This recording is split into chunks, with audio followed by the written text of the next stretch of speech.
The Accidental Entrepreneur is brought to you with the help of our sponsor, AWeber, the world's leading small business email marketing and automation service provider. Since 1998, AWeber has helped more than 1 million small businesses and entrepreneurs through its suite of web-based email marketing, automation tools, and education. AWeber, the best option when it comes to marketing your business. The podcast is also brought to you by the Alternative Board. Since 1989, the Alternative Board, or TAB, has been one of the leading peer advisory and business coaching organizations for independent business owners and CEOs across the world. By facilitating peer advisory boards, private one-on-one coaching, and strategic planning services, TAB helps business owners improve their businesses in ways that change their lives.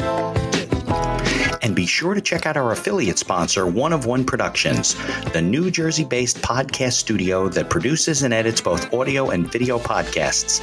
They sell equipment for the avid podcaster and have even created a guesting kit exclusively for our listeners.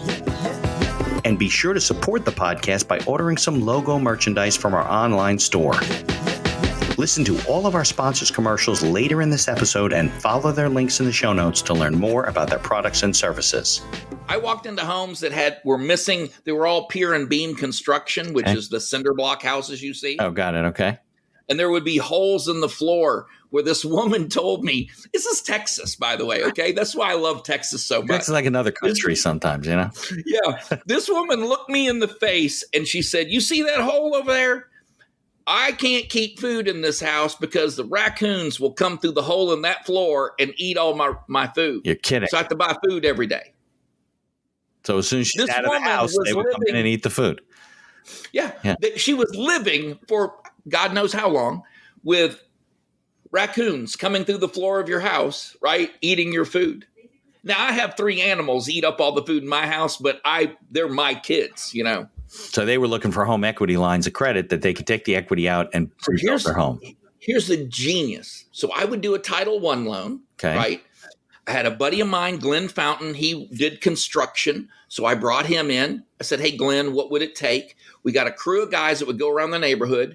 We would do a Title I loan. And on my payroll was a FHA inspector. And he would give me a list of everything that needed to be done to this house to get an FHA loan. Got it. So we would get a Title I loan, right? Hard money loan. They would give me the money to fix the house. I would then roll that into what they owed on the house, lower their interest rates enough that they were paying less money and had a finished house. Well, that's great stuff. American dream. It worked like a charm until, and here's another lesson. Here's another lesson. Okay. When money is raining on you, and I mean you are up to your neck in money that you did not even earn, right? Do not be greedy. Yeah, because it'll all come back to bite you in the end. Enjoy the shower. Right. But whatever you do not be greedy. Right, don't keep taking it. Okay, welcome back to the show. We got another great episode, another great guest. You're all going to meet Wayne in a moment, hear about all of his businesses. He's a vet, so I thank him for his service. If you are listening on your favorite directory and you can leave us a review, please leave us a 5-star review. If you're watching on YouTube, you can like us, subscribe, ring some bells, scream, yell, whatever you want to do just to support us so we can keep bringing really great guests like Wayne today. So let me get on with today's credits, and we'll meet Wayne in a moment. The information provided in these episodes is for entertainment purposes only. It is not a guarantee of success or to be construed as advice of any kind. You should always seek advice from local licensed professionals before making any decisions. The dictionary defines an entrepreneur as a person who organizes and manages any enterprise, especially a business, usually with considerable initiative and risk.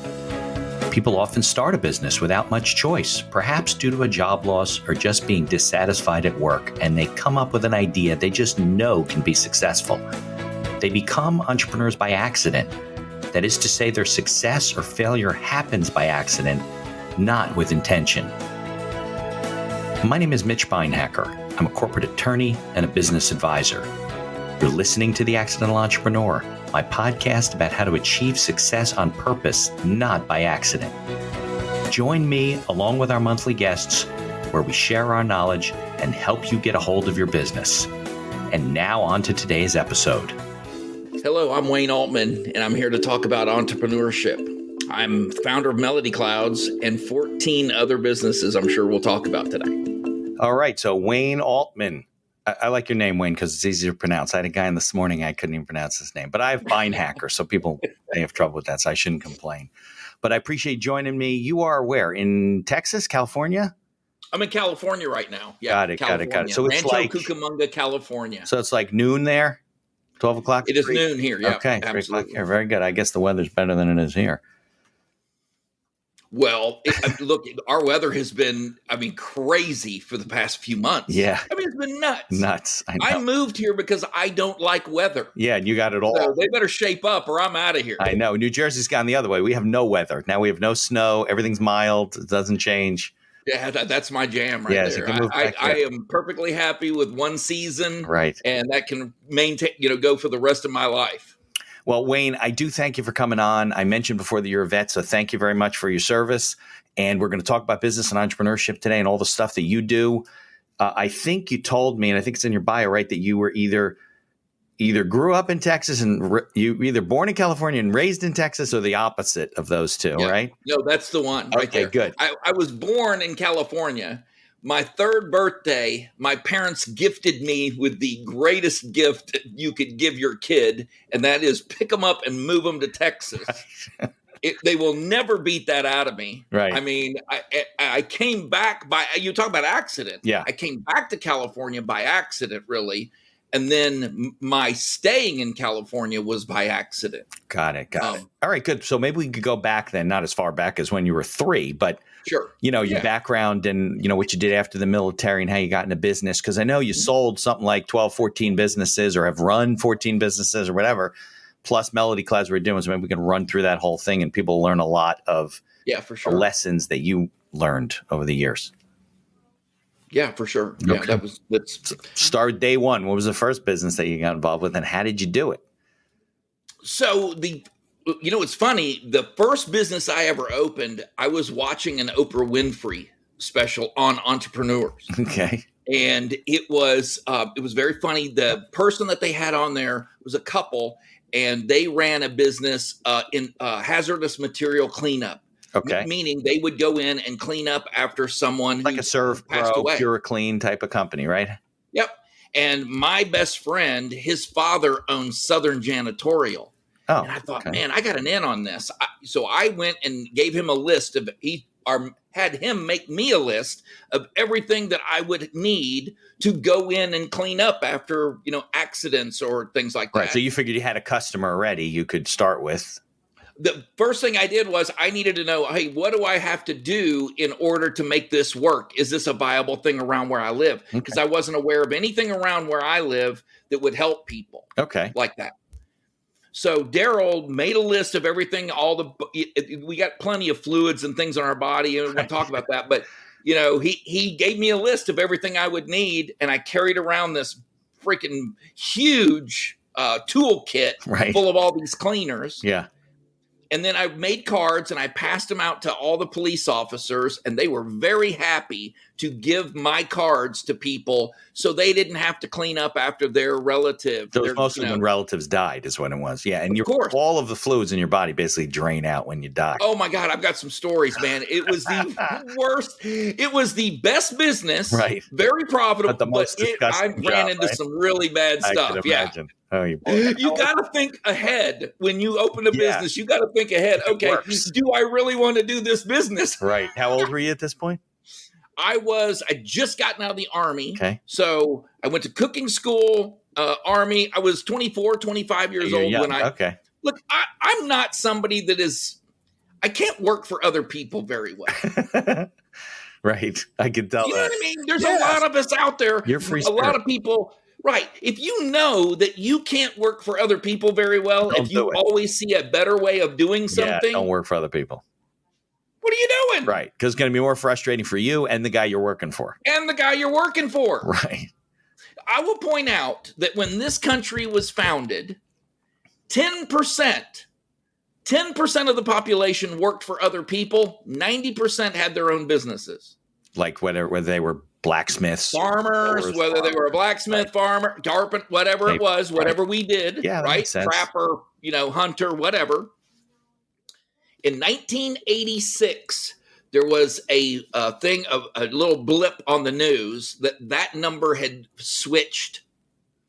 So it was 10% of the people worked for themselves, 90% worked for other people. Now we have companies and industry, and it was different. But I bet you, and a huge population. I bet you there's been a big shift back though since the pandemic. People are doing their own thing now. They got Zoom. It's going back the other way. Yeah, Mitch, it's going back the other way. Yeah. We've made it so easy now for people to open a business and basically fail their way, to success. Yeah, absolutely. It's awesome. Yeah, no, I agree. I was just talking to someone the other day, and they was like, yeah, I worked for a while in corporate, and I just couldn't deal with the fact that every time you wanted to get something done, you had to have 4 meetings and 26 calls and put in this request, and then you wait, and it was too late by the time you got the idea. So did you ever work for anybody? You came out of the military. Oh, I've worked for tons of people. Oh, okay. Briefly. Right. The pandemic was the last time. Well, I mean, seriously, yeah. It's neither a badge of honor to me, right? But it's definitely not. Go ahead, take your best shot, right? Of course. Know what I mean? Well, you have an outgoing personality. You got a lot of energy too. Yeah. I'm sure you attract people who'll be like, you know what? I want Wayne to work for my company, and then every once in a while you fall into the trap that goes, all right, I'll come work for you, and then you're like, what am I doing? I've done that before. My wife is. Everybody loves my wife, right? Everybody loves my wife. My wife's great. I'm at about 70-30. 70% of people do not like my energy. They do not like the way right? I overwhelm them. I'm on them like a hive of bees. That's so funny. It's not a problem. You got to know yourself. 30% of people love me, man. I'm surprised it's 70-30. I would think it'd be 70 the other way, no? It's a rough estimate. I'm just saying. It feels like it. You know what I mean? Right. Okay. And we have 3 daughters, and 2 of them are 70-30s. And one of them, my youngest, is everybody loves me. There you go. And she goes through life, and everyone loves her. Right. So some people just she's going to have a lot less stress in life. Just take it. Looks like it. It looks like it. My wife has a lot less stress. So you're 25. You didn't really have a lot of business skills, although you did have military training, you did this and that. What happened with that business? How did you get it started? How well did it do? What did you learn? I very quickly realized that scrubbing up after people in their various, and especially when they haven't been found for a few days. Oh, that's the worst. Right. I very quickly realized, okay, and you want to scale. You're always looking to scale. So here's what I did. I came home from, partying with some friends one night, and it was late, and I looked across the street. I was in Houston, Texas at the time. Got it. And directly across from my apartment was Rose Hospital. Okay. And I saw the shift change at Rose Hospital with all the orderlies. And a light bulb It's like the middle of the night, head. Right? What's that? It's like the middle of the night. Yeah, it's the middle of the night. Yeah, it's like 3 o'clock in the morning. Right. And a light bulb went off in my head. I'm like, oh my God, these guys, I wonder how much they make.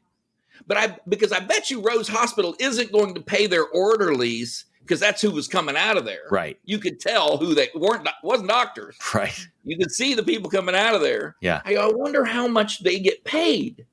And I bet, so look, I didn't even get out of my clothes. You know what I mean? I ran directly across there. I met with a couple of the guys. I said, hey, how much do you make? Well, we make about $18 an hour, which was a pretty good wage at the time. Yeah. I said, hey, what? I'll give you 25. Come to work for me. And it'll be a part-time gig to start with, but I'm going to scale this quick enough that it'll be just fine. Okay. And it did. And we killed it. And they were happy because they're doing still disgusting things, but they're getting paid a lot more money. Yeah, and they're used to it. Right. They knew how to be. Look, they'd already been through all someone else trained them in how to handle all that. Sure. I didn't have to worry about it. Lucky that you lived across the street from Rose Hospital. Exactly. You talk about accidents. Yeah, no, you talk about accidents. Happens. There's no question about it. It happens all the time. Yeah, it's how you react to those. Right. You things. recognize the opportunity. Right. Yeah. You got to be awake. Yep. You got to be looking. You got to be awake to your surroundings. Yeah. And the second thing I learned about that was you cannot go into it. You have to be altruistic. In other words, look, I couldn't go in there and, okay. And this guy blurted out $18 an hour. Right. I could have said, well, look, you have a few more hours a day. You know what I mean? Right. But I went big. I said, hey, look, I give you 25. I really want to help you with their situation. There wasn't one of the people that I talked to that turned me down. Now, you knew 25 you can make money at that point? Oh, for sure. Okay. Yeah, for sure.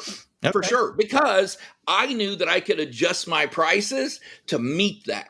Right, because you were in a marketplace where people are like, please get this body out of my house. Please, grandma is laying in the kitchen. Right, we're not going to don't want to do it. Right. Right. I had people. Good business. It's a good business. People can't shoot the price. Right.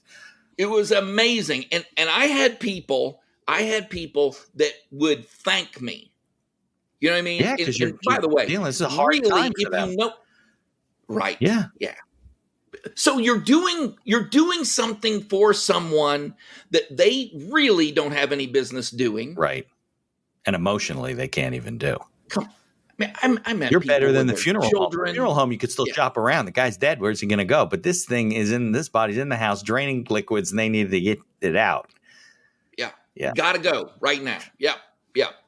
And it's also something that you can't shop around with a whole lot because. Right. You know what I mean? They just remove grandma. They take the body, but other than that, they didn't do the cleanup. Yeah. Yeah. Right. Okay.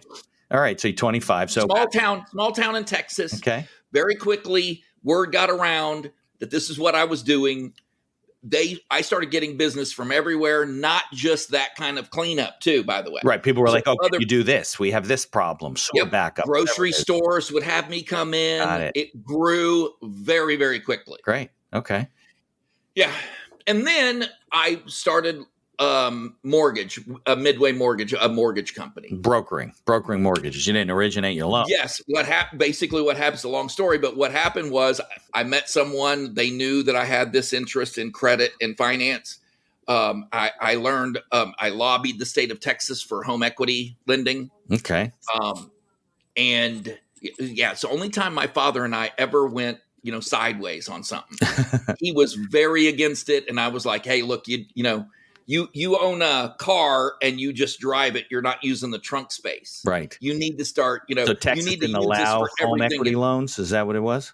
Yeah. Yeah. Home equity loans, lines of credit, that kind of stuff. In Texas at the time, you could not borrow against a home. They were all homesteaded. Wow. And so we changed those laws and now people can use their home for more. They can educate their children, weddings, right, whatever. It's equity. To protect their investment when you're standing on it. Yeah. Yeah. Yeah. So that went on for a while. And when I still owned Midway and my grandfather passed away in California. And I went to the funeral. My mom and dad and I went to the funeral. My grandma was very upset, obviously. They'd been married for 60 years. And she made a comment, she didn't know what she was going to do. Right. I was single. I said, you know what? I'm going to sell the mortgage company. You had already sold the cleanup company at this point?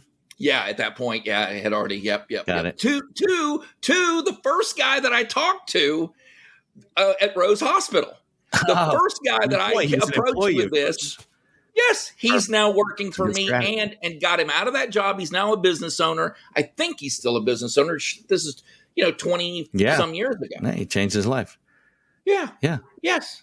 So this is also something that you need to start paying attention to. Yeah, absolutely. Because you can affect people's lives on a core level if you give them the tools and help them and be an example to them.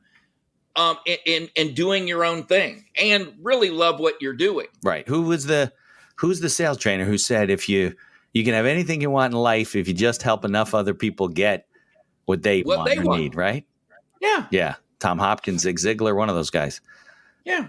Genius. Yeah. And it's totally true. Look, right now as we sit, most of my job is service to other people. That's what MelodyClouds is really all about. Okay. When people find out what I charge for this service, they freak. They cannot believe that I can do what I'm doing at the price point that I'm doing it. And that's part of the thing, But anyway, okay. So but couldn't you have kept the mortgage company in Texas and opened a second office in California? Well, actually, no, because and this is a very big lesson for me. So I had hooked up with someone who had built in Texas. Mm-hmm. You could build a home to 80%, bring someone in at no down payment, and use the 20% as sweat equity. So that what you would normally. What's that? You didn't have to put hard cash. No, yeah, right. These are homes that look like it too. Right. So the opportunity was I would go in and Mitch, I would have to go in these neighborhoods at 4:30 in the morning. Why? Because people would be waiting outside their home with their documents in their hand, waiting to see me. Really? Yes. I had ladies cooking breakfast for their husbands would run out as I drove by and hand me 1003s and pay stubs and begging me, please help us with this house. I walked into homes that were missing. They were all pier and beam construction, which is the cinder block houses you see. Oh, got it. Okay. And there would be holes in the floor where this woman told me, this is Texas, by the way. Okay. That's why I love Texas so much. Texas is like another country sometimes, you know? Yeah. This woman looked me in the face and she said, you see that hole over there? I can't keep food in this house because the raccoons will come through the hole in that floor and eat all my food. You're kidding. So I have to buy food every day. So as soon as she's out of the house, they would come in and eat the food. Yeah. She was living for God knows how long with raccoons coming through the floor of your house, right? Eating your food. Now I have 3 animals eat up all the food in my house, but they're my kids, you know? So they were looking for home equity lines of credit that they could take the equity out and build their home. Here's the genius. So I would do a Title I loan, right? I had a buddy of mine, Glenn Fountain. He did construction. So I brought him in. I said, hey, Glenn, what would it take? We got a crew of guys that would go around the neighborhood. We would do a Title I loan. And on my payroll was a FHA inspector. And he would give me a list of everything that needed to be done to this house to get an FHA loan. Got it. So we would get a Title I loan, right? Hard money loan.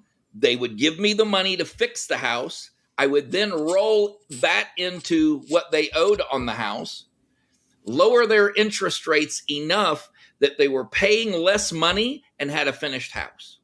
Well, that's great stuff. American dream.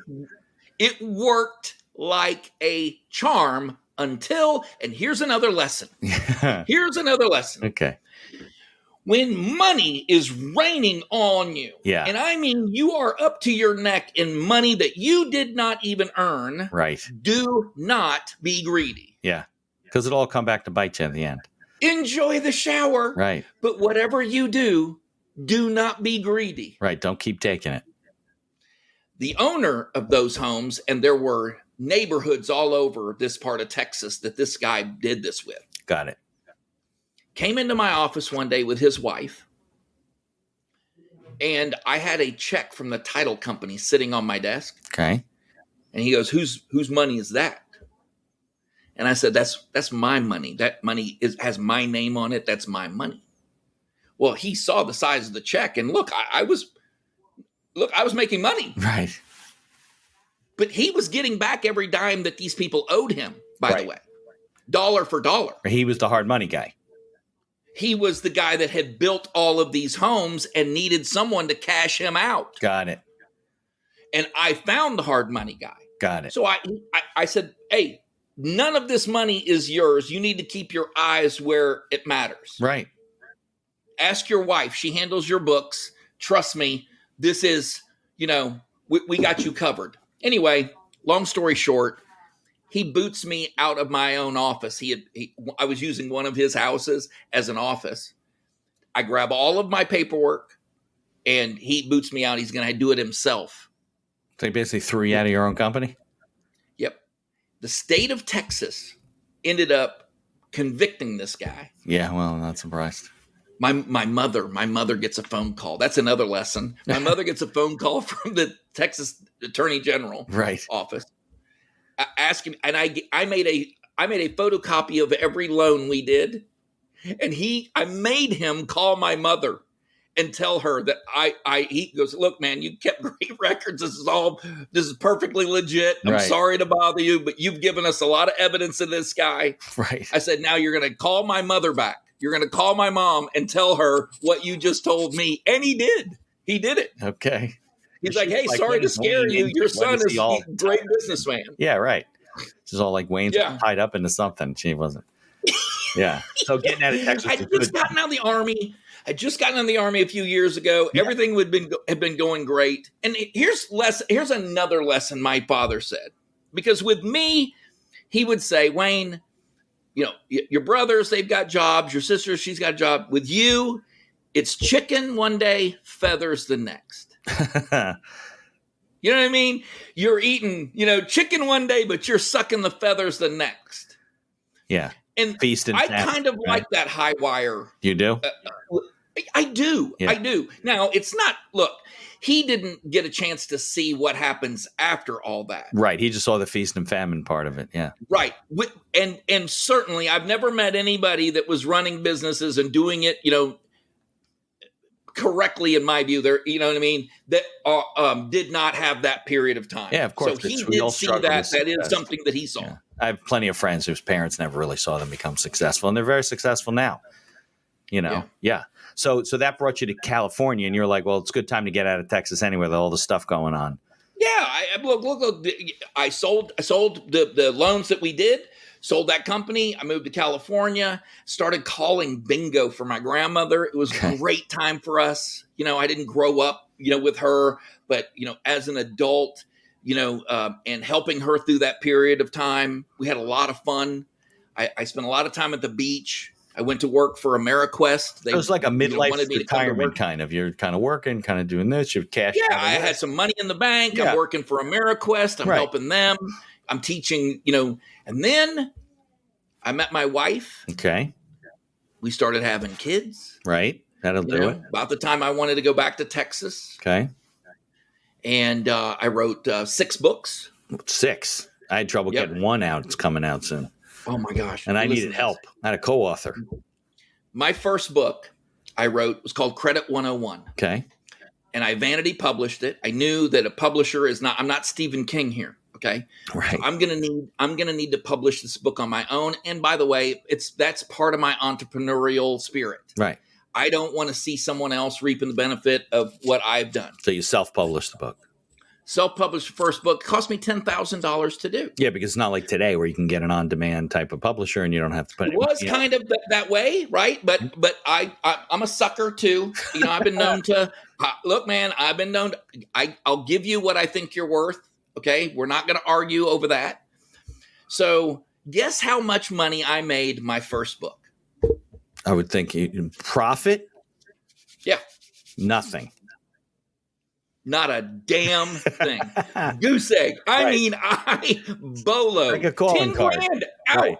Look, to most people, that's life-changing money. That was to me. Yeah. My wife looked at me like, wait a minute. Yeah. Who loses $10,000 on something like that? Right. I said, you know what? I dusted myself off. Well, so you didn't even make back the money you put in and break even? You lost. Nobody bought the book? I made zero money. Did you give $0. The book away? Nobody bought it?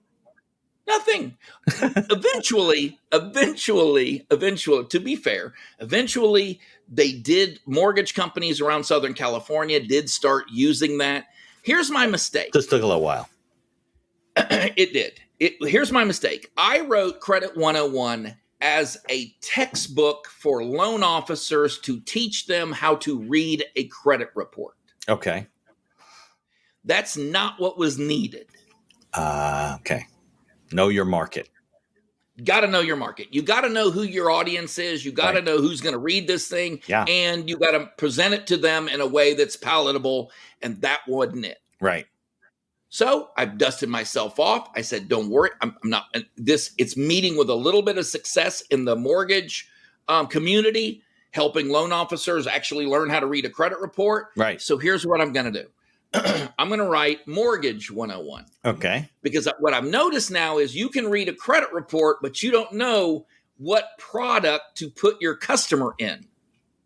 Okay. Not everybody wants a 4-payment option loan. Right. Not everybody needs a 30-year fixed mortgage. Right. Yeah. All right. So that was Credit 101. Now you're writing Mortgage 101. Now I wrote Mortgage 101, and it cost me. I see a theme here, but go ahead. Yes. Well, you know what? You may know the end of the story. It cost me $8,000 to publish this book. Okay. So you saved two right off the bat. Right? Yeah. Right. That's a $2,000 lesson. Your boy ain't stupid. Right. We've established You're going in the right direction.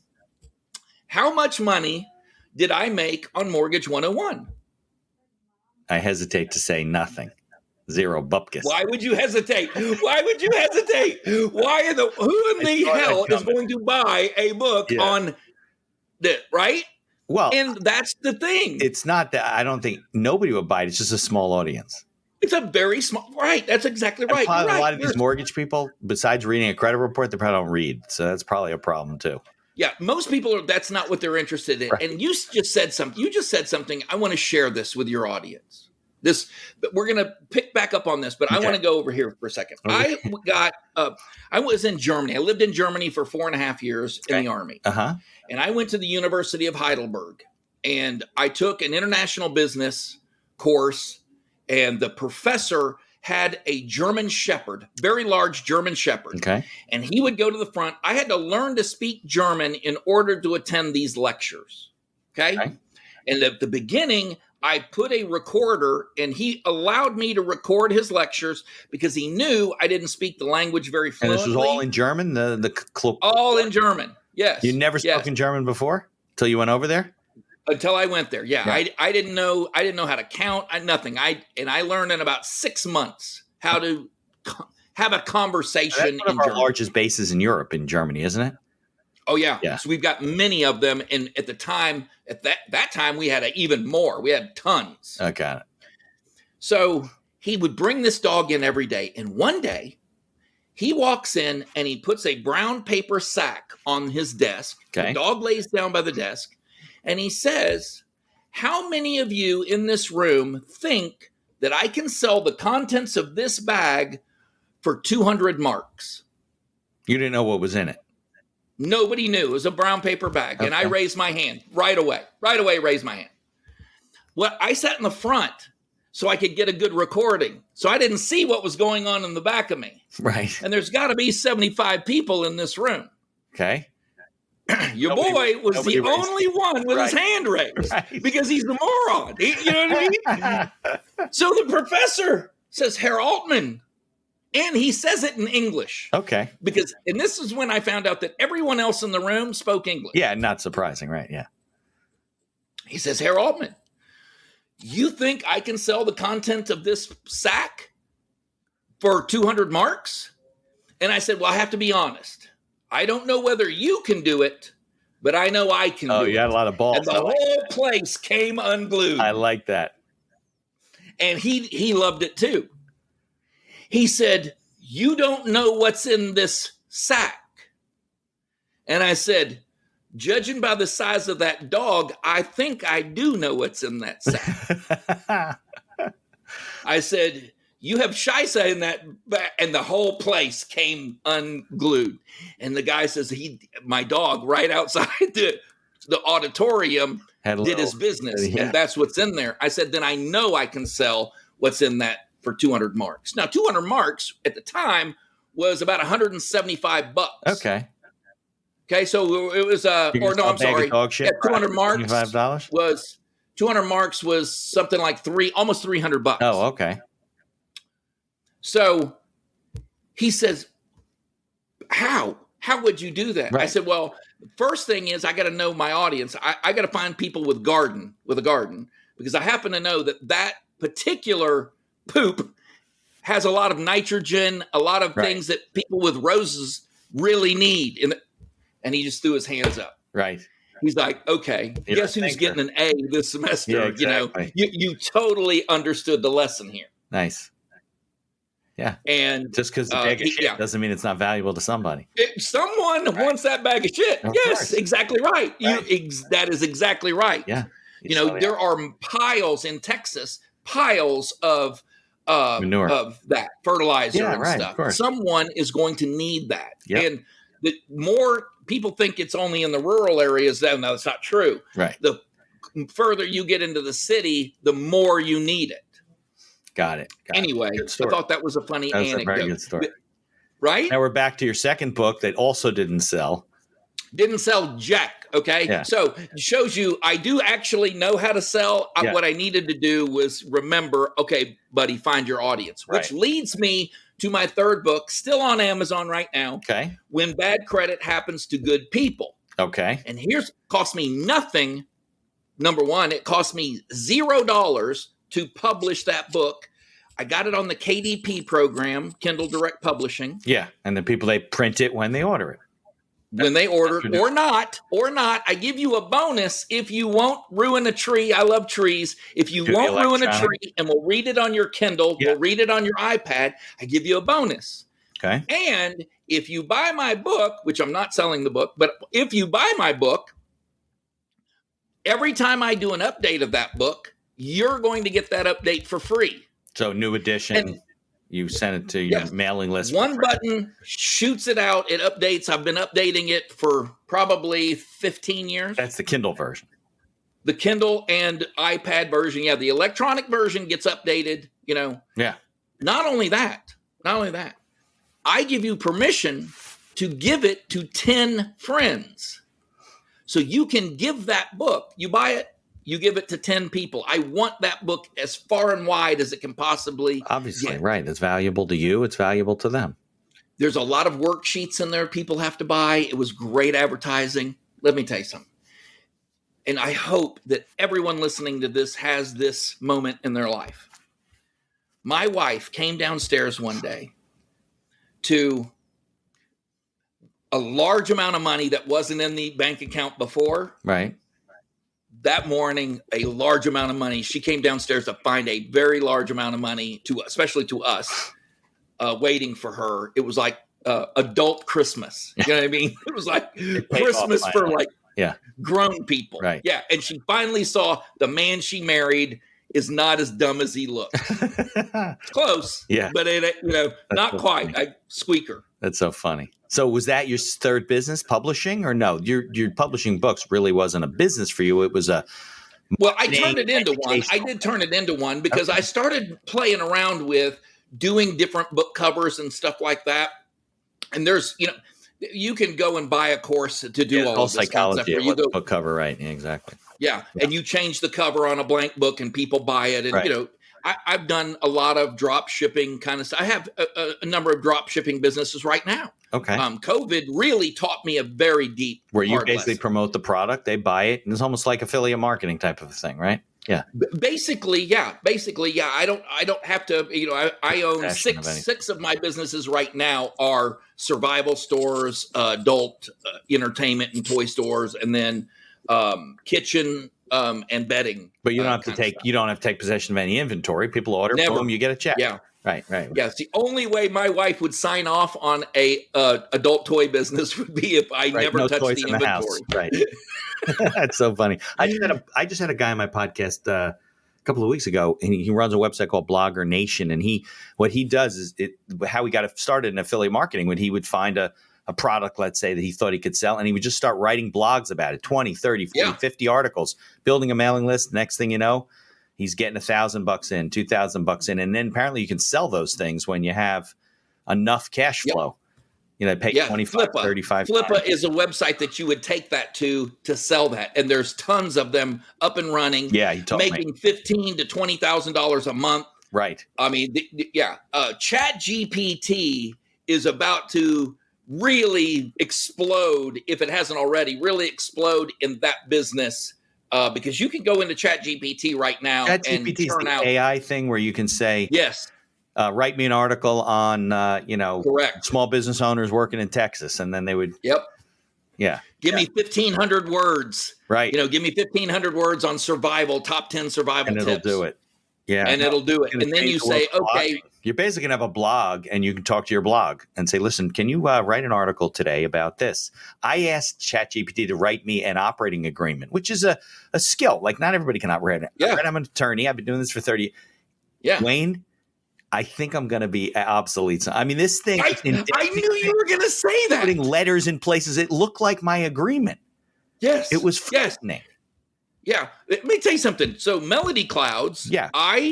I was having this argument with a group. I belong to a group called Metal. Okay. And it's a group of men, and it's business leaders. There are some billionaires in this group. There are plenty of millionaires. And it's a really high-speed group of guys. We were having this argument. A lot of them are very high on ChatGPT. I am not. I am like, okay, this is the end of civilization. Exactly. Okay. You guys are, mark my All words. your energy and creativity goes out the window. They don't need you anymore. The minute that you and I can have a battle between our algorithms, we may as well just push the button over and over again. It's done. Yeah. We're done. But one of the things that we were talking about in this was that very scenario. What happens when you've got two competing businesses and they get ChatGPT red hot, just putting articles nothing out, but content on the internet. Yeah, nothing but content. Then what you have? You're putting out 1,000 articles a day because human can't do that, but a machine could. And by the way, who's to consume that? Who's going to consume that content? Because every time I write a blog post, I have an audience of people. Every time you do one of these podcasts, right, you expect an audience of human beings, not AI. Human beings are watching us right now. Right, but what would happen is with that much content, the search engines will just find the content, and every person who's searching for that topic will end up at your site. You don't care if anybody's consuming the stuff. No, but you do. Yeah, you do because those algorithms written for search is the same problem that you have with search that we're now discovering. There are certain people that are left out of search that are more relevant than other people you find in search. Sure. So now someone has the dial. Someone can manipulate and weight the scale. Things. They're like, we discovered that Wayne and Mitch do this stuff, so we're going to make them less relevant to other people, and you don't get to. Yes. All right, let's do this, Wayne. I got to take a commercial break because these people do pay me some money. There's about 2 minutes, and then we'll come back and we'll finish our discussion and all the great stuff that we're talking about. All right? Awesome. All right, hang loose there. Here's a word from our sponsors. Looking to market and grow your business? Or perhaps you're just getting started and want to hit the ground running? AWeber is the best choice for online email marketing and automation of your business. From maintaining a subscriber list to drip campaigns and landing pages, AWeber gives you tools and integrations that make marketing easy and fun. As our partner and sponsor, we use all their tools to promote the podcast and market our law firm. AWeber, the best alternative for online marketing. For over 30 years, the Alternative Board, or TAB, has built a thriving community of forward-thinking CEOs and business owners who want to radically improve their companies. Through unique combinations of one-on-one business coaching, participation in monthly TAB board meetings with other non-competing owners, a suite of strategic tools, and customized strategic planning workshops, TAB membership can deliver greater strength to your business and a better work-life balance for you and your family. All packaged in a streamlined and affordable service that the people at TAB invite you to try risk-free. Maybe you're looking to get into podcasting, or you just want to market your business. Maybe you want to do it for enjoyment, or because you have a message you want to get out there.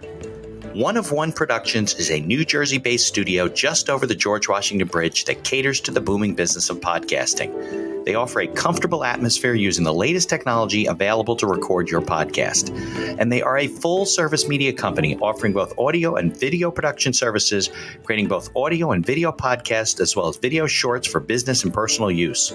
Professional audio equipment packages are available through their website for all budgets, and be sure to check out their podcast guesting kit, created especially for our listeners. Follow the link in the show notes to learn more about all of our sponsors.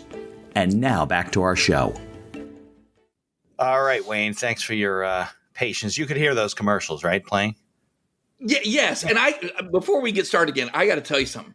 I have been on network talk shows that are not as professional as what you've got going on here, Mitch. I'm sitting here going, man, I'm sleeping. Yeah. What in the hell am I doing? Yeah, well, I appreciate the compliment, but the guys at Riverside FM, I think there's an Israeli group. They're like 3 or 4 guys. They built this studio, and you can play those things. I made the clips, but I can play them. So I used to have the videos where I wouldn't have any of the – I don't edit videos because I'm not too good at that. So I just put them up on YouTube, just raw, us talking. Now I can play the opening, the closing, this and that. I edit the other stuff audio, but I appreciate it. That's why I switched to. Well, the fact that you would, no, you got to understand, the fact that you would seek that out. Yeah. The fact that you would put together something and use the tools. See, this is what people don't understand about entrepreneurship. Okay. It's up to you on how professional you come across. I know. I was just talking to somebody about that, but you got to put the time in at the beginning. And then it's not like, oh, you get to play golf every day because you're an entrepreneur. Yeah. No. In 20 years, you play golf every day when you're an entrepreneur. Right. If you do it right and you put the time in. But I appreciate it. Maybe with your support, I can get Riverside to become a sponsor of the podcast. We'll see. Well, they need to get off their ass, because I'm telling you, this is exactly if I made these tools, this is exactly, right. And this is how I would imagine. And I can do live streaming on here, which is nice. That's why I switched to it. They can do live streaming, all kinds of, they even transcribe the podcast if you want automatically and just take the transcript. Right. That's something about MelodyClouds. We just transcribed MelodyClouds into 210 languages. Wow. We have subscribers now. In 114 different countries. Well, so that's one thing I did not expect. About what MelodyClouds is and how it became about and the whole thing. Yeah. So I have a condition from my time in the military called tinnitus or tinnitus. Some people call it tinnitus. And it's a ringing in the ear. And in my case, it is a ringing. It is very loud. It makes it very hard for me to hear. And the quieter the room, it's probably why I talk so loud and why I talk so fast. So because I'm trying to drown out this sound in my head. Last year in May, a buddy of mine called me over and said, "Hey, have you ever heard of binaural beats?" Okay. Binaural? How do you spell that? Binaural. Okay. Beats. Okay. I had never heard of it. And he goes, "Well, here, put these headphones on. I'm going to play some music for you." Now, do headphones tend to make it worse for you? Or not? What's that? Do headphones, earbuds make it worse for you or not? Oh, yeah. The quieter the environment, the worse I can hear the tinnitus. Got it. Okay. The tinnitus, whatever. Right. All right. So I'm listening to this and I'm like, okay, what am I supposed to hear? I hear a bunch of woo-woo music. That's what I hear. Okay. And I'm not one of those woo-woo guys. Ethereal, kind of crunchy. Right. Nah, not that me. That's not me. So second, he goes, okay, and pushes another button, plays another track. Still, there's no banjo in this. Okay, so let's, you know what I mean? Right. Third track, everything is dead quiet. Like all the tinnitus I don't hear this away? ringing in my ear. Say that again. All the tinnitus goes away? It's gone, masked. I'm telling you, I heard silence for the first time in 30 years. That. Wow. Try to get to sleep with this ringing in your ear. I can imagine, right. You try to have a moment with your wife, and you got this blaring thing going on in your ear while you're trying to listen to everybody else. Exactly. You can't concentrate. Right. That's one of the reasons I say, what'd you say? Pardon me? Got it. Come again? Can't focus. You know what I mean? Have you had this all your life? Ever since getting out of the Army. I was in the 2nd Signal, but before that, I was with an engineer brigade, 8th Engineer Brigade. Got it. They used a device called a MICLIC. It's a C4. It's a rope of C4, hits the ground, explodes, and clears mines. So it's a little loud. You hear enough of those. Oh my God. So it caused the ringing. But it is awesome. If you like explosions, this is your lick, okay? Because it's really cool. This thing damaged your eardrums, basically. Oh, yeah, of course. And by the way, this is back in the late 80s, early 90s. This is when 3M was providing everybody with ear protection that didn't really work. Right. Okay, so this is, based, because of my MOS, my military occupational specialty, which was 71 Lima, that's an administrative job. Got it. Okay. Mm-hmm. Because I'm no dummy. Again, let's go over that. Right. I'm not stupid. Yeah. Shoot me. I went in, but I was attached to these units that did all this high speed stuff. Got it. So you can't tell an explosion. Oh no, I'm a 71 Lima. Right. I'm in the office. Don't make. Yeah, I'm in the rear with the gear. Right. How dare you? You're going to hear it. Right. Right. The Army doesn't think that way, by the way. This is horrible. Right. Any way they can do to get out of it's crazy. All right. He plays this for me, And I am weeping. I am seriously weeping. 2 days later, I buy the domain MelodyClouds.com. A week later, website goes up.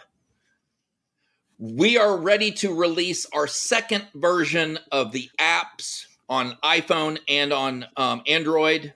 We have 18,000 audiobooks. Some people like being read to. Some people like reading.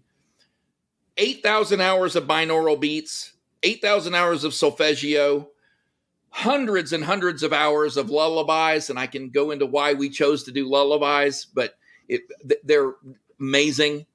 I have a Hall of Fame disc jockey reading Aesop's fables to kids. It's my favorite thing in the whole. Gary Meyer is a stud. I've said it. I'll say it again. These stories that I thought were lost. You and we grew up Aesop's fables. You know Aesop's fables. Yeah. I couldn't find them anywhere. Something reminded me. I couldn't. No one's using these fables. No one's using these stories. Right. And these stories are all about teaching kids this is how life works. Fox and the grapes. The fox keeps jumping and trying to get the grapes, and when he can't do it, he walks off saying, the grapes are sour. And the lesson you learn is, hey, man, just because you can't achieve it doesn't make it bad. Right. Keep trying and you'll get it. Yeah. Okay. Anyway, he presents these so brilliantly. We're putting on, it's not up yet. And is there music in the background? Is that? Well, okay. So the binaural beats are for, look, some people really like guided meditation and binaural beats. There's a company called Calm, very similar to doing what we do. Yeah, they have a meditation app, right? Calm. Yeah. Meditation, right? Guided meditation. They do some binaural beats, that kind of stuff. Okay. They sold themselves to Apple last March for $2.8 billion. Good sale. Yeah. Not bad. It's a pocket change. Now, someone said to me the other day, here's another lesson. If you're an entrepreneur, you need to listen to this lesson. It's probably the best one. Okay. Someone came to me and said, hey, why would I buy your app when Calm, I could get Calm? I said, I want you to walk into an In-N-Out.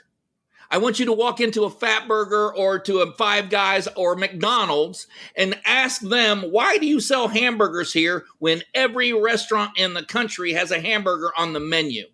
Now shut up and get the hell out of my face. That's a crazy thing to say. Right.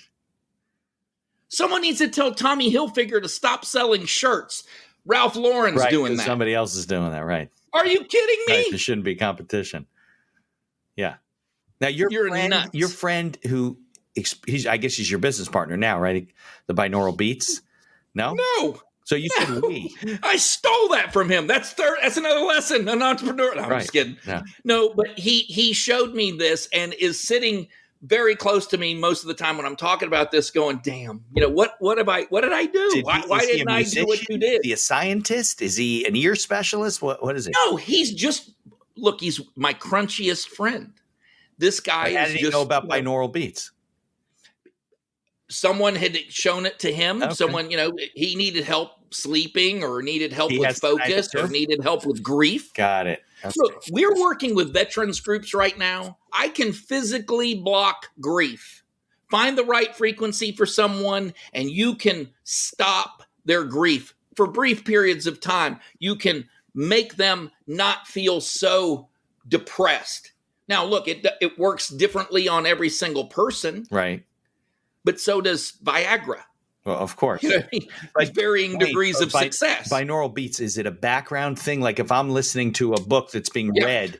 It's about to be a background thing. But right now, the way that it stands, yes. So here's the science behind it. Okay.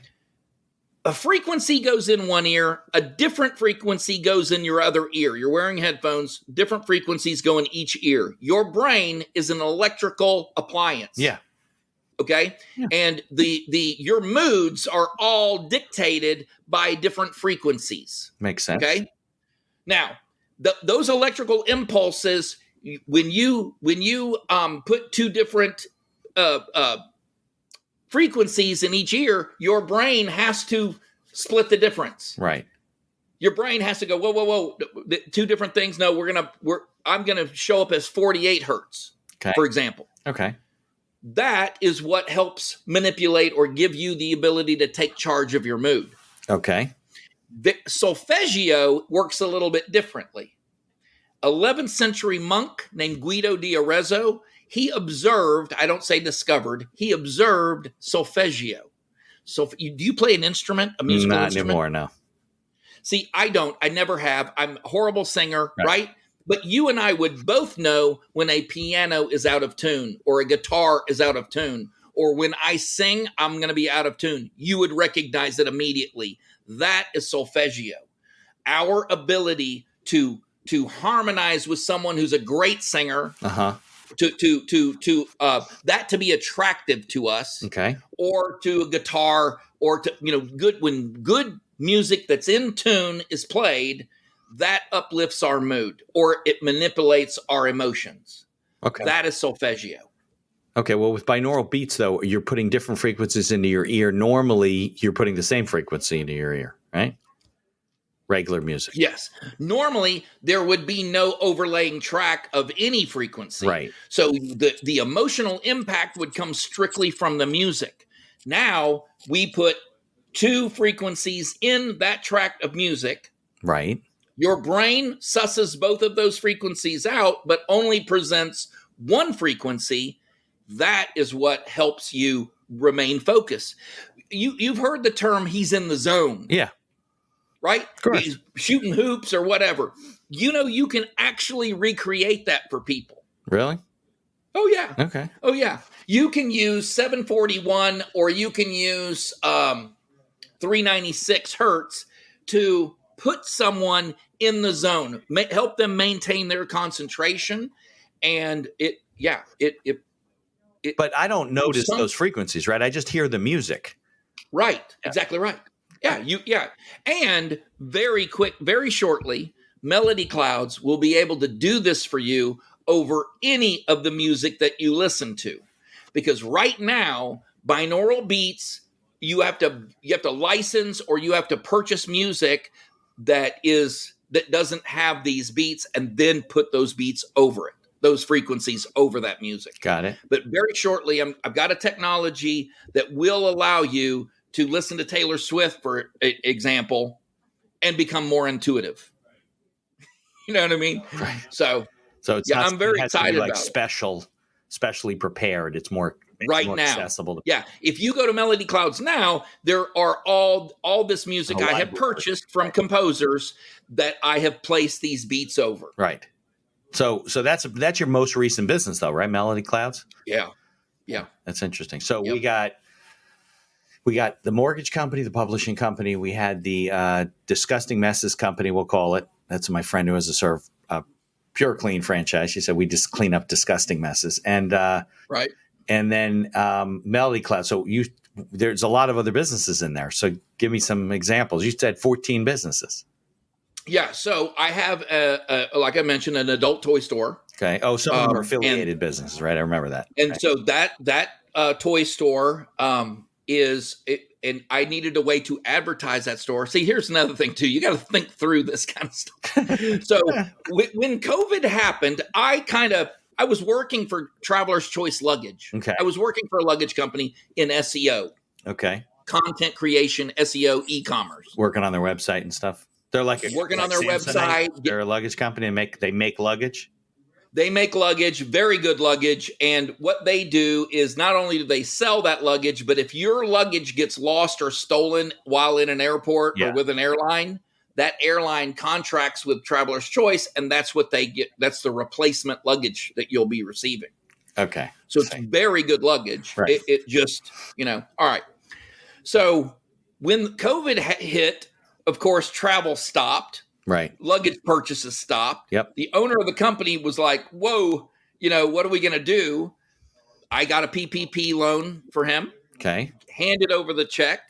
Told him the only thing that you can't do is lay off or fire anyone. This money is for their salaries. Right. Walked into work the next day with everybody else going the other direction with their box in their hand. So he kept the money and let everybody go. So I came home and I told my wife, I'm like, oh my God, I got to do something. Because, I like you asked me, I've worked for other people and I like that job. I love that job. So that day, right. Golf Tech, it was actually that's one of my only failures, really. And it's on it was my fault. I contracted someone to build a website for me, and I started drop shipping training, golf training, not clubs and apparel, right, but golf training equipment, because I'm a very frustrated golfer. Okay. I love to play. I'm horrible at it. And so I wanted to get better. And by the way, I'm going to, help other people get better as well. That circled the bowl very quickly, because without thinking about it, I started drop shipping things from other countries, China, Thailand, all of these different places, and shipping went, belly up. Yeah. So my customers are all getting their product 8 weeks after they ordered global it. Supply chains broke down. It was horrible. Yeah. So that went the way of the dodo very quickly. But that might have been a timing issue, though, because if the pandemic hadn't hit. I'm sure that I could have made it right. I'm sure that if I had opened it today, I now know things I did not know then. Got it. My survival. So it's funny because I was having some drinks with a friend of mine. Right. He asked me this question: what do you think the most searched term on the internet is? I said, I don't know. Sex. Now we're a couple gin and tonics in. Yeah. So I go, I don't know. Sex. It happens to be black cock. So it's very specific. Yeah. Oh yeah. and it's by a long shot. It's a good thing there's an adult podcast.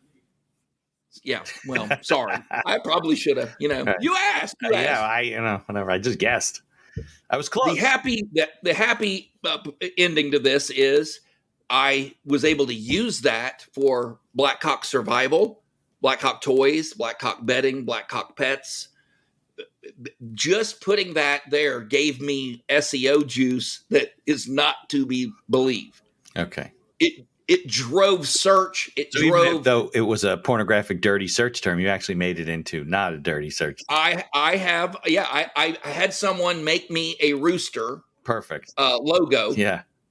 Is amazing. Right. And it looks awesome. I urge people to go look at this thing. It's freaking awesome. So I was able to turn this, in other words, that's another lesson. Yeah, you use something to your advantage. Right. You twisted it and said, listen, we can twist it this way. Put your own flavor on that. Right. Exactly. I love it. Yeah.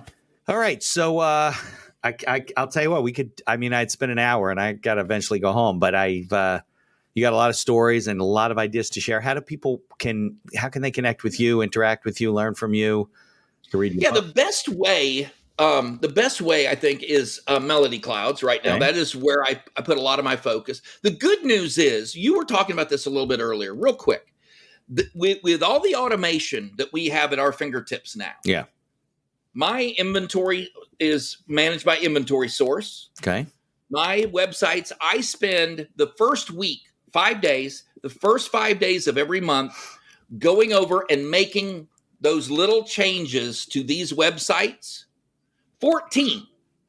And each one of them gets a little bit. I look at my Google Analytics and I find out where my soft spots are.